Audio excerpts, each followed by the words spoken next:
नमस्कार, स्वागत है आप सभी का। मैं हूं आपके साथ नम्रता चौधरी।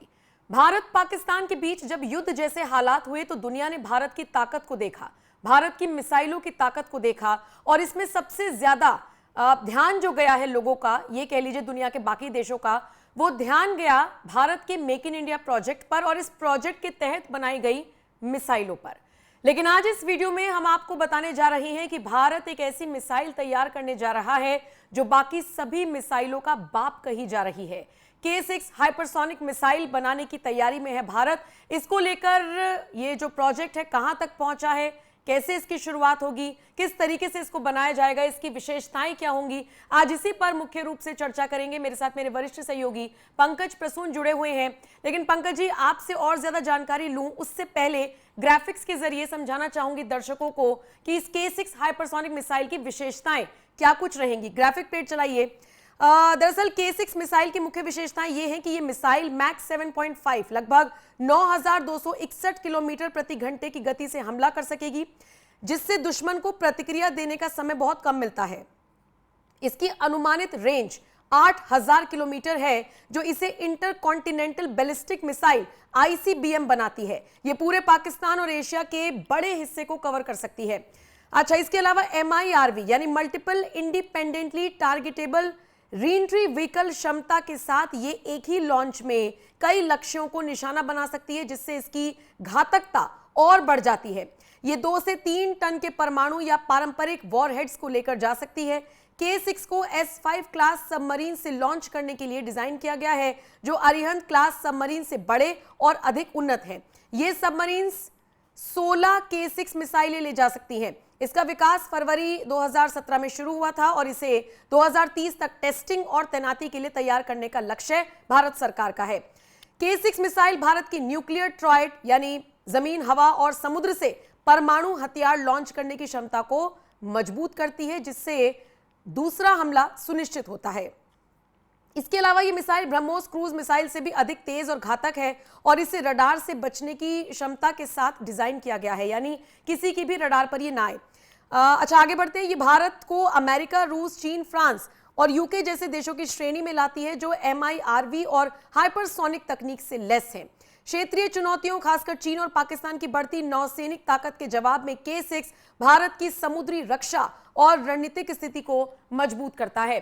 तो ये मुख्य विशेषताएं हैं K6 हाइपरसोनिक मिसाइल की। अब और विस्तार से समझने की कोशिश करेंगे मेरे वरिष्ठ सहयोगी पंकज प्रसून से। पंकज जी,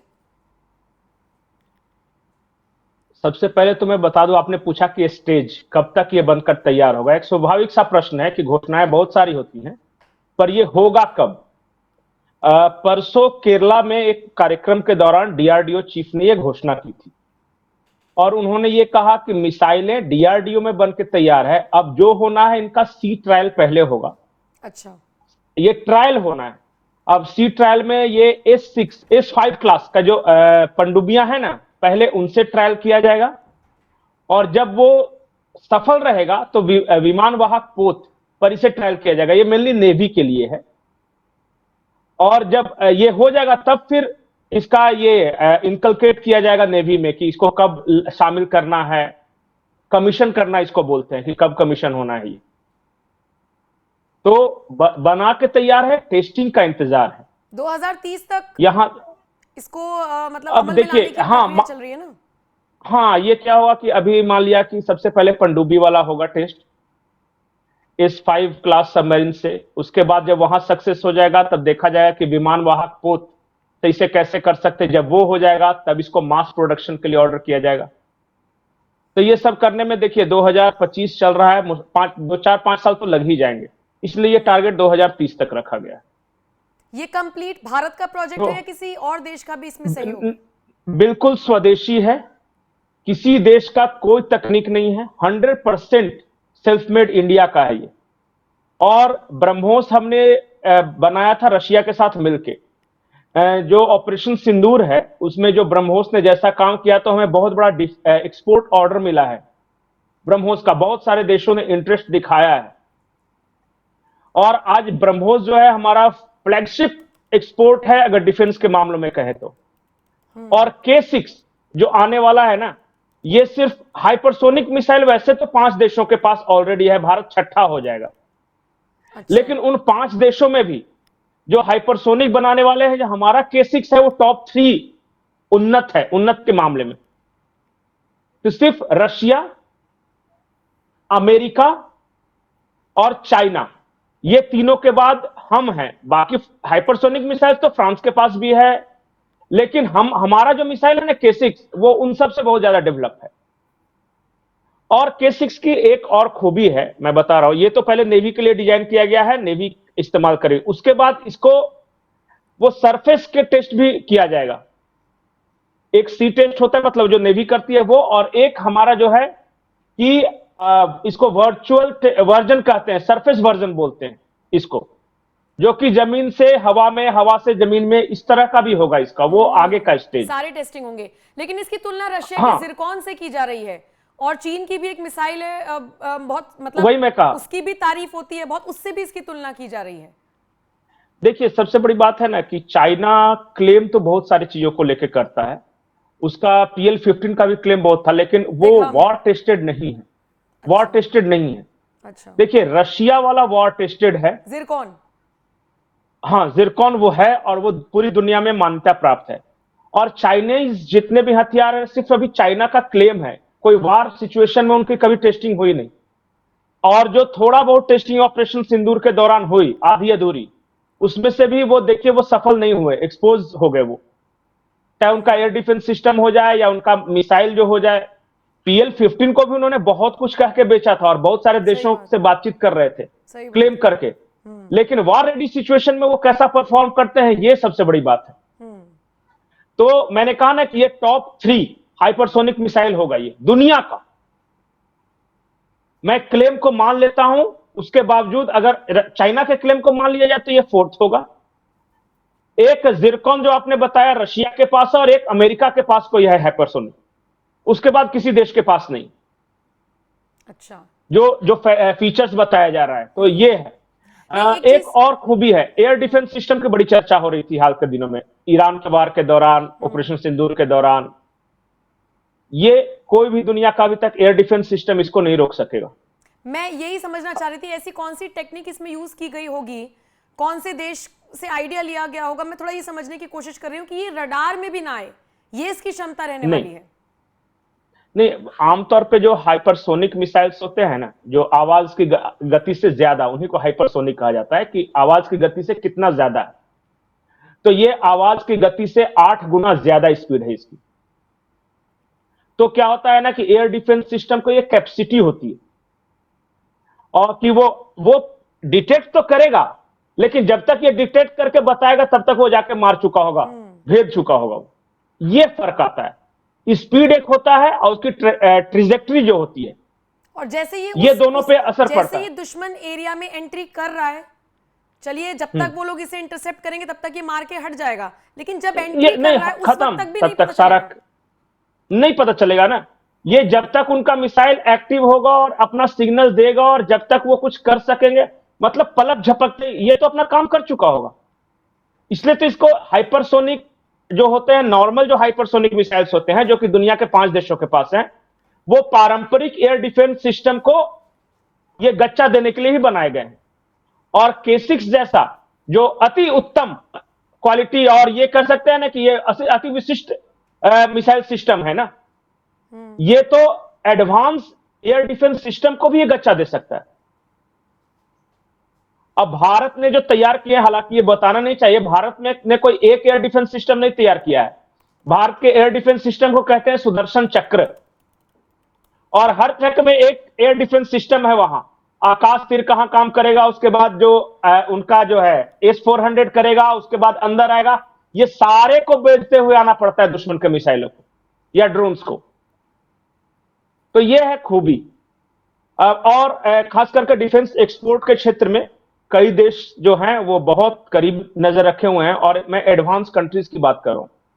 जैसे K6 के बारे में जापान ने इंटरेस्ट दिखाया, तो मतलब कि जो बढ़िया और विकसित देश हैं वो भी खरीदने के लिए लालायित हैं, और दुनिया हैरान परेशान है। और इसका सबसे ज्यादा मार्केट किसका खराब होगा पता है ना? चाइना। जिरकॉन का नहीं होगा, ऑफ कोर्स, क्योंकि उतने ही पैसे में उससे बेहतर फीचर मिल रहा है, और बोलते हैं ना, किसी किसी देश की कंपनियों का एक ब्रांड वैल्यू होता है। चाइनीज माल जैसे बोलेगा एक अजीब सा होता है, जर्मन टेक्नोलॉजी बोलेगा तो बोलेगा कि हाँ जर्मन टेक्नोलॉजी या जापानीज इंजन तो अच्छे होंगे। तो भारत की साख क्या है पता है? मेड इन इंडिया अगर कोई चीज होगा ना तो वो टिकाऊ होगा और सस्ता होगा, कम पैसे में टिकाऊ और बढ़िया माल मिलेगा। अच्छा, एक बात चाइनीज है बताइए, सस्ता है लेकिन वो चलेगा नहीं। भारत काम करता है नो फर्स्ट यूज की नीति पर, इस पर कैसे अप्लाई होगा वो? नहीं नहीं, नो फर्स्ट यूज की नीति देखिए, इसमें क्या है ना, कल परसों, हाँ परसों जकार्ता में एक कार्यक्रम हुआ, और जकार्ता मुस्लिम देश है और वहां डिफेंस अटैची हैं शिव कुमार, उनसे यही सवाल पूछा गया था। उनसे पूछा गया था कि भारत का नो फर्स्ट यूज पॉलिसी क्या है, तो उन्होंने बताया कि देखिए बहुत आसान है इसको समझना। पहला परमाणु हमला हम नहीं करेंगे किसी भी देश पर, लेकिन इनकेस अगर पाकिस्तान हो या चाइना हो, उन्होंने अगर हमला कर दिया तो भारत बड़ा देश है, हमारी ज्योग्राफी बड़ी है, एक इलाके में अगर गिरेगा भी ना तो बाकी इलाके बच जाएंगे और फिर हम उससे नए भारत का निर्माण कर लेंगे। लेकिन जिस देश ने किया है हमला, यह सुनिश्चित हो करेंगे हम कि अगले दिन का सूरज वो देश नहीं देख सके। उन्होंने नाम लेकर कहा Pakistan will cease to exist, ये हमारी पॉलिसी। हम पहले मारेंगे नहीं, लेकिन अगर तुमने कोशिश की तो हो सकता है तुम्हारा जो मिसाइल न्यूक्लियर वॉरहेड लेके आया तो हो सकता है हमारा एयर डिफेंस सिस्टम उसको रोक ले, लेकिन यह तो पता चल जाएगा ना कि तुमने न्यूक्लियर वॉरहेड किया था इस्तेमाल, उसके बाद तुम अगले दिन का सूरज नहीं देख सकोगे, यह भारत दुनिया को गारंटी देता है। तो यह उसी के लिए है, यह सेकेंड स्ट्राइक है, ये आपने पढ़ा होगा। ये फर्स्ट स्ट्राइक जो हमारा रहेगा उसको जब डिफ्यूज करेंगे तब ये सेकंड स्ट्राइक में काम आएगा। और एक बात याद रखिए कि एक लाइन जो भारत की पूरे दुनिया को याद रखनी चाहिए कि हम पहला इस्तेमाल तो नहीं करेंगे, लेकिन किसी ने अगर हमारे खिलाफ इस्तेमाल किया तो वो देश नहीं रहेगा फिर। ये जितना स्पष्ट शब्दों में समझ ले उतना बेहतर है। बहुत कामली कूल ये सारी चीजें समझा दी गई है, और बाकी तो भाषणबाजी करते रहो अपने देश में बैठ के, कोई हमें फर्क तो पड़ना है नहीं। बिल्कुल, लेकिन इतना जरूर है कि ये जो भारत पाकिस्तान के बीच में युद्ध जैसे हालात हुए, फिर ईरान इजराइल देखा हमने, नॉर्थ कोरिया साउथ कोरिया के बीच भी इस तरह की खबरें आ गई थी, फिर अमेरिका ईरान को हमने देखा। इतना तो मानकर चलिए कि जो देश पावरफुल होगा, जिसकी सैन्य ताकत मजबूत होगी, उसको दुनिया सलाम कर रही है और उसके साथ पीछे पीछे चल रही है। शायद इसीलिए इन सारे युद्धों से सबक लेते हुए दुनिया के बाकी देश भी अपनी सैन्य ताकत को मजबूत कर रही हैं, और इसी कड़ी में अब भारत भी आगे बढ़ रहा है। और इसीलिए हम बार बार कह रहे हैं कि ये जो मिसाइल बन रही है ये सारी मिसाइलों का बाप साबित हो सकती है। फिलहाल पंकज जी, कोई और पॉइंट है जो छूट गया है जो हमें दर्शकों को बताना चाहिए, या फिर खत्म करें वीडियो? नहीं, एक चीज और है, जब भी हमारे देश में जब डिफेंस वगैरह की बात आती है ना तो हमारा ध्यान एयरफोर्स या आर्मी पे ज्यादा होता है, लेकिन सबसे ज्यादा कमाल का काम अगर कहीं हो रहा है तो वो नेवी में हो रहा है। अभी वो टेस्ट नहीं हुआ है, नेवी क्या होता है कि अभी युद्ध में उतरी नहीं है। कभी बालाकोट हुआ तो एयर स्ट्राइक हुआ, या पाकिस्तान के साथ हमारे डिफेंस सिस्टम की परख हुई, या फिर एयरफोर्स की परख हुई, या कश्मीर हो या उरी हो हमारी थल सेना की परख हुई। जिस दिन भारत के नेवी की परख होगी ना उस दिन देखिएगा पूरी दुनिया में चर्चा होगी। एक मैं यूएस की रिपोर्ट देख रहा था, उन्होंने 5th पावरफुल नेवी बताया है इंडिया को। 7th पोजीशन पे हमारे एयरफोर्स को रखा है, 5th पोजीशन पे हमारी नेवी को रखा है, और 3rd पोजीशन पे हमारे थल सेना को रखा है। और कुल मिला के तीनों को अगर मिला के कहे तो हम दुनिया के 3rd बड़ी मिलिट्री पावर हो गए आफ्टर अमेरिका एंड चाइना। तो ये चीजें इंपॉर्टेंट है, ध्यान रखनी चाहिए। ठीक है, तो फिलहाल ब्रह्मोस के साथ साथ मानकर चलिए कि एक नई एंट्री होने जा रही है। 2030 तक भारत सरकार अपने इस लक्ष्य की प्राप्ति कर लेगी, ऐसी उम्मीद है। फिलहाल जो भी अपडेट आएगी आप तक पहुंचाते रहेंगे। शुक्रिया पंकज जी ये जानकारी दर्शकों तक पहुंचाने के लिए। बाकी आप इस पर क्या राय रखते हैं, कमेंट सेक्शन में आप अपनी राय हमें जरूर दीजिएगा। नमस्कार।